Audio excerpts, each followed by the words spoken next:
Jika bumi bisa menceritakan sebuah cerita, apa yang akan dikatakannya?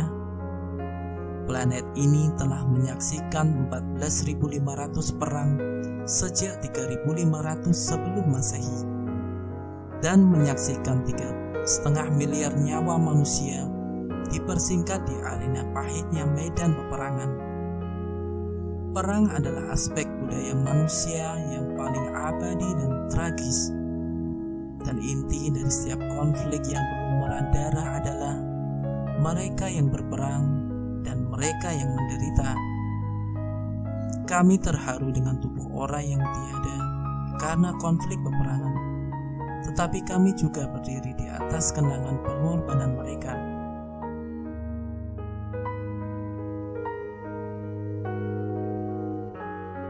Di medan pertempuran Pasifik yang sangat menegangkan, pertempuran sesak sedang berlangsung di pulau tropis kecil Guadalcanal pada tahun 1942. Di bawah awan kelembapan yang mencekik, dikelilingi oleh kawanan nyamuk yang begitu bertekad sehingga mereka kadang-kadang harus dipotong dari kulit seorang prajurit. Pasukan sekutu melawan musuh yang tak terlihat inci demi inci melalui dinding vegetasi yang hampir tidak bisa ditembus.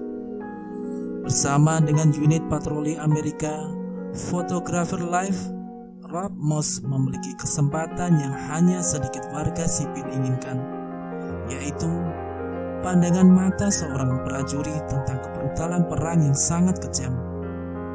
Selama satu patroli, kompi itu menemukan sebuah tangki cacat di hamparan pantai kesepi. Dipasang tepat di bawah menara adalah kepala kering seorang tentara Jepang dengan mulut terentang lebar dalam teriakan yang abadi. Patroli memberinya tempat yang luas. Kemungkinan besar itu adalah semacam jebakan. Gambar ini mungkin akhirnya menunjukkan kepada dunia kebiadaban biasa yang menjadi hal yang biasa dalam perang. Meskipun kekejaman terjadi di seluruh dunia, Pasifik menunjukkan sifat nyata dari tindakan tersebut. Sementara tentara Jepang menjebak mayat, pasukan Amerika memenggal mayat dan memasang kepala di paku.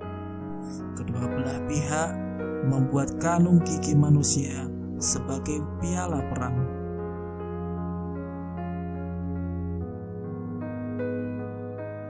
Tanggal 29 Mei 1991 menandai berakhirnya 30 tahun perjuangan Eritrea untuk merdeka dari Ethiopia.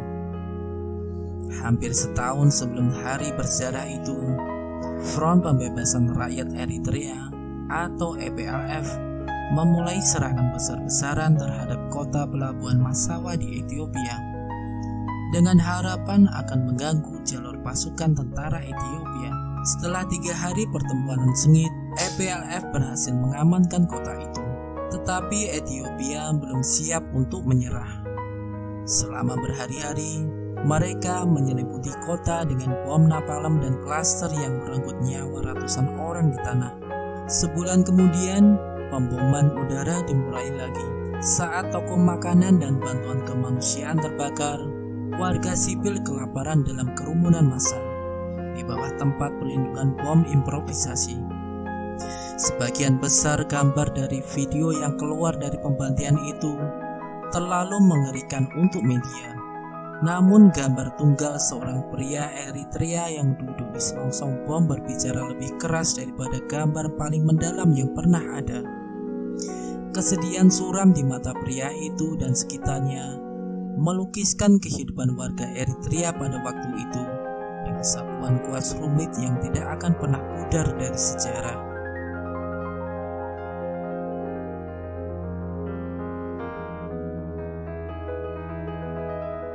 Foto yang oleh Library Congress diberi judul sebagai Afrika Amerika mengumpulkan tulang belulang tentara yang tewas dalam pertempuran. Foto ini menawarkan gambar mengerikan ke dalam perang yang akan selalu diingat hanya untuk para jenderalnya.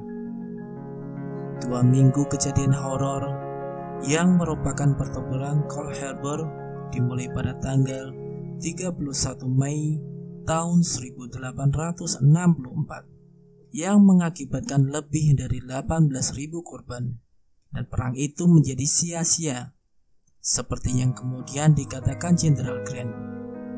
Tidak ada keuntungan apapun yang diperoleh untuk mengganti kerugian yang kami derita selama 4 hari setelah pertempuran. Yang terluka dan sekarat dibiarkan membusuk di bawah langit terbuka, sementara para perwira di tenda-tenda mereka menyusun perjanjian untuk mengizinkan petugas medis menjelajah ke gurun untuk merawat mereka yang terluka.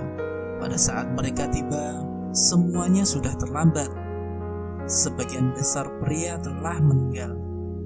Para petugas medis dipanggil dan kru pembersihan dikirim sebagai gantinya. Tandu demi tandu dipenuhi oleh para prajurit yang telah melakukan pertarungan terakhir mereka.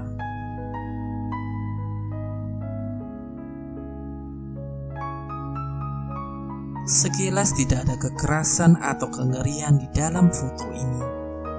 Dalam foto ini nampak seorang anak laki-laki dengan kepala tegak dan dagu yang kuat menahan air mata saat seseorang tentara menyerahkan bendera di pemakaman ayahnya.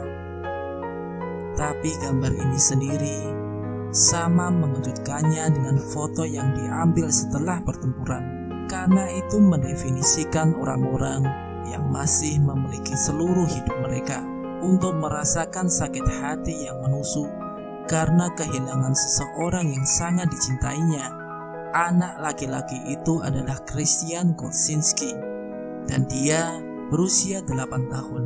Ayahnya seorang sersan staf marinir yang bernama Mark Kolczynski telah ditembak jatuh saat berpatroli di provinsi Al-Anbar, Irak, hanya seminggu sebelum tugas wajibnya berakhir.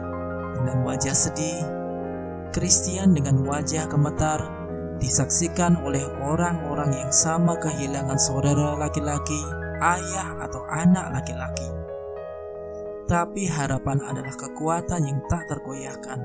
Terinspirasi oleh kehilangannya sendiri, Christian terlibat dalam A Soldier Child, sebuah organisasi amal yang mengirimkan hadiah Natal pada anak-anak yang kehilangan orang tua dalam menjalankan tugas.